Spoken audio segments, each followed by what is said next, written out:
Well, hey everybody, it's me, Jermaine, and I am back for another Simple Truth update.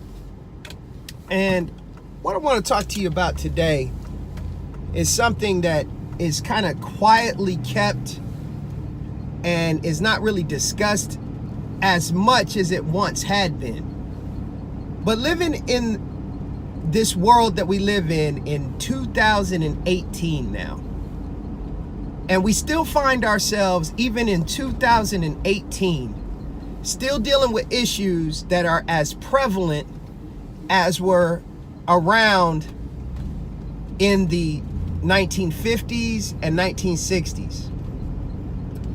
And that's the disparaging depiction of people of color. And what brought this all about, what I'm sharing with you today, is that I saw an article, and I'll include the link for the article here for this update. But I saw an article where Mel Gibson, in I think it was 2004, he, I know for sure it was Mel Gibson, but in 2004, I could be wrong about the date, but I think it was 2004 was the year. So almost 14 years ago, he made the movie, The Passion of the Christ, and it was a box office success.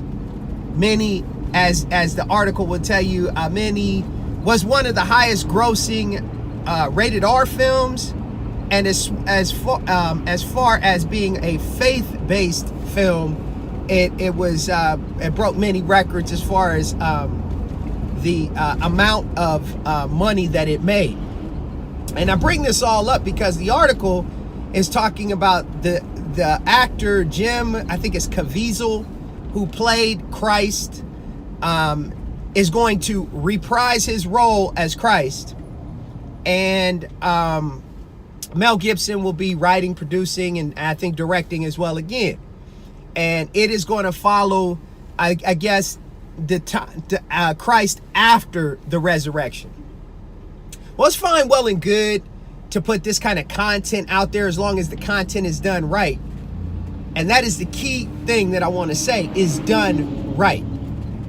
Now, if you know anything about Jim Caviezel, if I remember the name, if I'm pronouncing the name correct, if I'm not, so be it.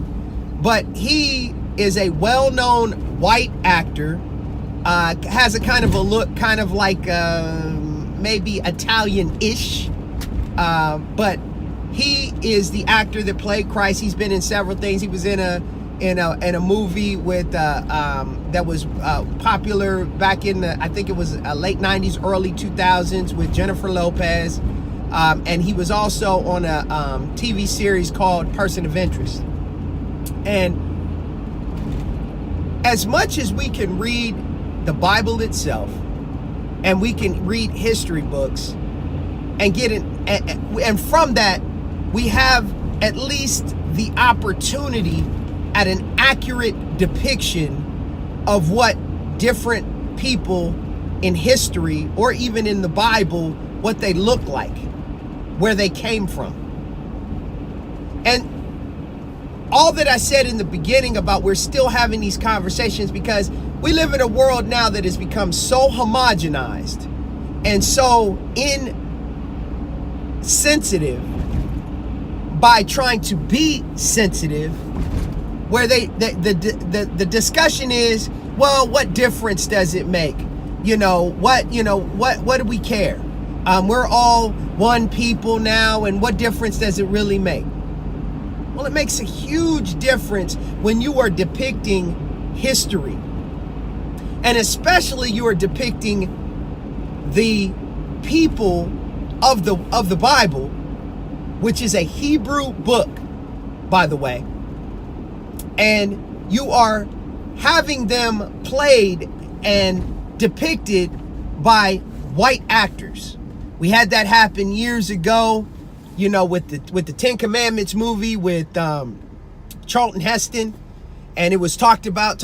So what Hollywood did is they didn't make the people look as they were described in the Bible, or even in history books or even in regional geography of what those people look like in those regions.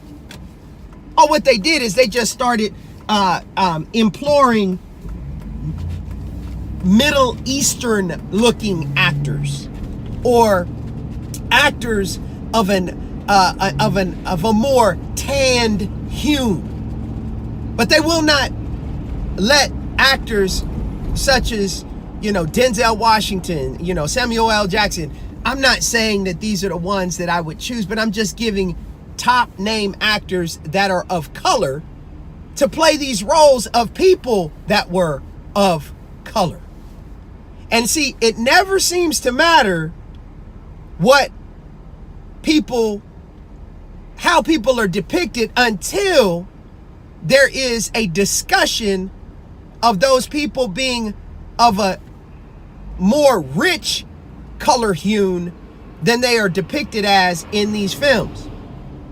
And I know that I'll get the backlash of people saying, well, if someone makes a movie, they have the right to choose whomever they want to play whomever in this. That's all well and good. But for accuracy and for a bit of truth, why can't the actors that play these people in a region that is Northeast Africa, I know they like to call it the Middle East, but it is the northeastern region of Africa. And just because it's in the northeastern region of Africa doesn't mean that the hue and the depiction of the skin tone and of the people changes that greatly because you went further north. I live in Ohio, in the central part of Ohio, and that would be like people calling the northern region of Ohio, calling it not Northeast Ohio, but we call it the Upper Erie region. Help me to understand why we can't call things exactly what they are. Well, that's because truth is something that most people do not want to face, and especially if the images have been changed and have been, for lack of better terms, they've been whitewashed. They have been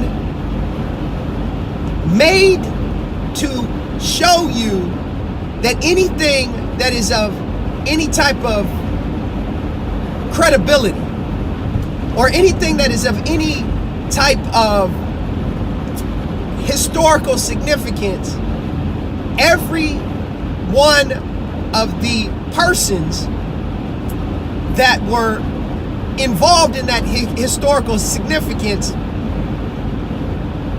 they subtly make you believe that they were all of a lighter hue or they were white.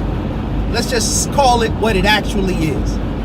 They do not want anyone, and especially the Messiah, the Christ. Oh, there's no way. There's no way you could depict him to be a man of color, because then that would mean that the psyche would start to look at things and wait a minute. Well, if Christ, who is the Son of the living God, is of color, then wait a minute, why are we treating these people of color all over the globe, and especially here in the United States, why are we treating them wrong? Why are we mistreating them? See, the simple truth of the whole matter comes down to one scripture. And that scripture is Galatians 4:16. And it states, "Am I therefore become your enemy because I tell you the truth?" Well, we'll see what kind of comments and what kind of reactions I get from this video, and that question will definitely be answered from said comments and reactions. This has been The Simple Truth, and as I always tell you, it's the simple things that are oftentimes the most profound, but yet they're the most difficult to put into practice and to actually do. I want to thank you for joining me, and I'll be sure to see you, and you again on another episode. I don't know, real soon, or it may be a while. But again, it's how the Father leads me. I thank you for joining me, and have a great day.